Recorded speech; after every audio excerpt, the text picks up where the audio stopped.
Ladies, gentlemen, geeks of all ages, you are now entering BJ Shea's Geek Nation. Welcome. Emerald City Comic Con, ECCC. Hi, Vicky. 2019, that's true. Man, it's a lot of fun. Of course, this is a surprise, but we are in the free play board gaming area, and one of the coolest groups here in the Pacific Northwest, one that a lot of gamers and game designers are jealous of. The fact that in the Pacific Northwest, we have a great group of people called Playtest Northwest. This is Nicole, who's awesome. Hello. So why are you guys awesome? I know you're awesome, but you really do some good stuff for people who want to make games. Thank you. Yeah, Playtest Northwest is really awesome because game designers, and we're basically demoing games that we're working on, and so we're collecting feedback from people who are attending the convention, and then we're also basically giving away board games as prizes for those playtesters. And so it's this really nice, interesting cycle where you come in, you play games, you can learn about the game design process, you can learn about game design from the game designers themselves, and then you can win board games kind of as you give feedback to the designers. So it's a lot of fun. We have like 35 games coming through here this entire weekend, so you're going to have a lot of different things to play. And a lot of very cool games have been run through this process, play tested, and eventually published because of that. For instance, I mean, Daily Magic Games, you know, Valeria Card Kingdom. Yeah, well, there we go. Yeah, one of the games that came through, play tested and eventually became published. So that's kind of another thing that we're known for, is you get to play games that before they actually become published and are on Kickstarter. So you get kind of a sneak peek. Yeah, and our buddy Sean at Thing 12 Games, of course, you know, Dice of Crowns, Dice of Pirates, went through the Playtest Northwest system. That's why it's such an awesome thing, because Sean got a lot of great feedback so that they could put out that game, and they've done pretty well for themselves. We're going to see Sean later on this weekend, maybe, I don't know. I mean, I don't know. Yeah. So we're going to check, actually, we got a couple of buddies of ours right over here. We have met Dawson before at ECCC and a few other events. Dawson from Cohort Games. Cohort VIII Games. Like I said, Cohort VIII Games. Very familiar with this company. Now, I met you a long time ago because you were doing a card game called Ratfink. That was our first game at Evergreen Tabletop, a couple years ago back, And now I see a Ratfink, but you've got hexes, I've got pieces, board. Tell me about this, because this looks awesome. So our first Ratfink game that you played was Ratfink Screen Scamper, and we're finally releasing this on Kickstarter soon, later this spring. And we like the rats and the theme so much that we came up with a new game set in the same world, but it's totally different mechanics. So Ratfink Escape Claws is a co-op dice placement game with some tile laying and push your luck mechanics going on, and all the players have variable player powers as well. And the idea is we're all rats trying to explore and find a safe path across the maze, and we have to do it before Claws the cat catches up to us. Because as you are exploring and being a loud scampering mouse, you set off traps, the Finks here, and when you set off a Fink, the cat gets more suspicious and he increases and comes up on you. So we all have to get across cooperatively and escape before the cat catches anybody, otherwise you lose. So, and there's events that happen and bad things happen and some good things, but mostly calamities. So. And I love that. Well, that would be the name, Ratfink Escape Claws. Very clever. Yes. Very clever. Yes. So this one will be coming out, but you're actually kicking the card game. Yeah. The card game will be first. It's kind of a trick-taking variant with strategic action cards to mitigate the luck of most trick-taking games. Yeah, my memory of that is that what a great entry for anybody that doesn't know about the current state of gaming, which is actions. Most people know certain mechanics of whether you're playing Uno, whether you're playing any kind of card game, whether it be Whist or whether it be Hearts.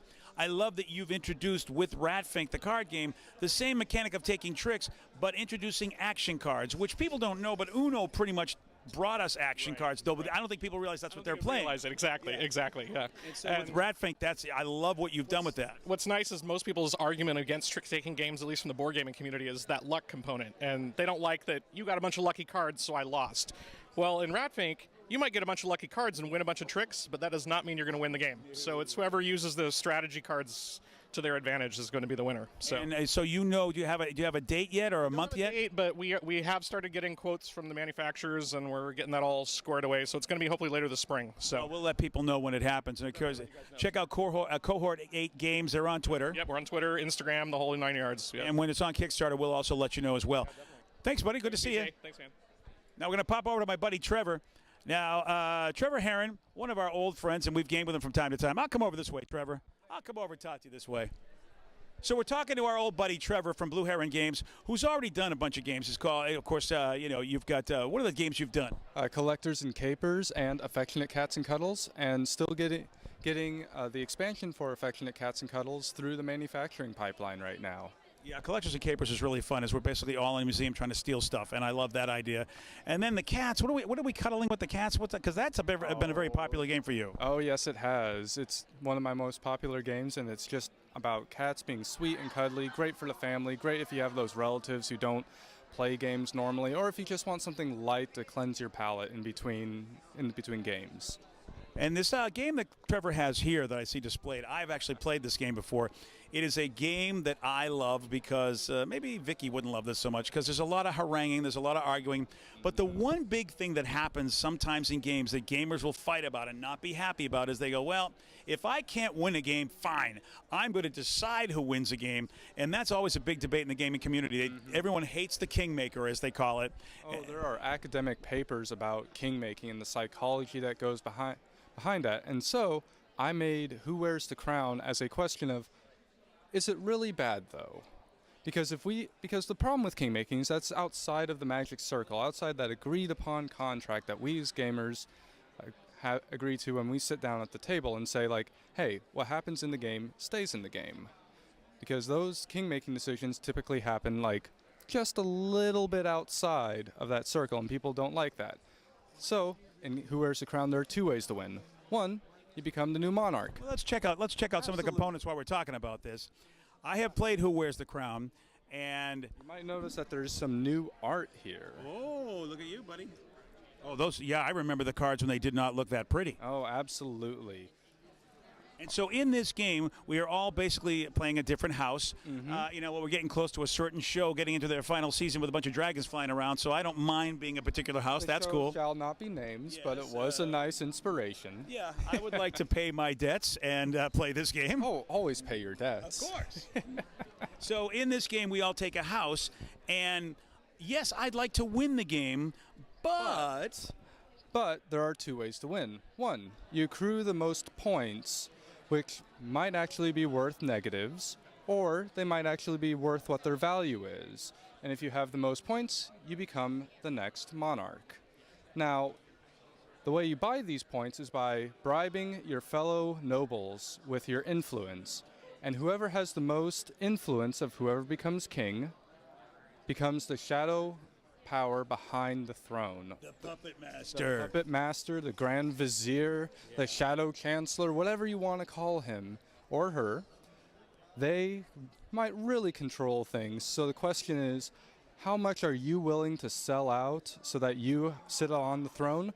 Or are you going to stand back and let others try to decide who stands on the throne, and you want to just be behind it? Yeah, what I love about this game is that really, there are friendships, there are alliances, there are enemies, all made in this game as we are basically trying to. I'd like you to win, Vicky. I sure would. But, in order for me to win, you got to give me some influence tokens, and that way I win because I helped you win. Yeah, I mean, it would be great to have you win, BJ. But Josh is making a very convincing argument with a few extra coin. Don't listen to Josh. Do not listen to him. Don't listen to anybody named Sean either, by the way. Oh, yeah. Well, that's a given. Yeah, I really, really enjoyed this because I love social deduction, social interaction. I love a lot of kibitzing along the way, and this gave me that ability. And I love that if I can't win, I do want to have some sort of impact on the game without ticking everybody off. Exactly, and it provides a way for those people who find themselves not winning early on to turn the tables and actually find a strategy to win. So it provides a nice rubber banding-esque mechanic without directly impacting the core gameplay. And if I want to find this game or more info about Blue Heron, including Affectionate Cats and including Collectors and Capers, where do I go? Well, you can go on Facebook, where you can find Collectors and Capers, Affectionate Cats and Cuddles, the Blue Heron page, as well as the Who Wears the Crown page. We're also on Instagram and Twitter. And you can go to www.blueherongames.com if you want to check out all of our games and other items. Do you still have those dice nests? Oh, yes, we have those dice nests. If you've ever seen me play Twilight Imperium, you've seen me use those dice nests. They are amazing. It makes me happy to see you using them. Yeah, and you can get them in all the colors, including all 6 Twilight Imperium colors, which maybe I did. It is always impressive to see that. To be like, I see everything. I see their organization, and it's beautiful. They're very cool. Trevor, thanks so much, buddy. Absolutely, BJ.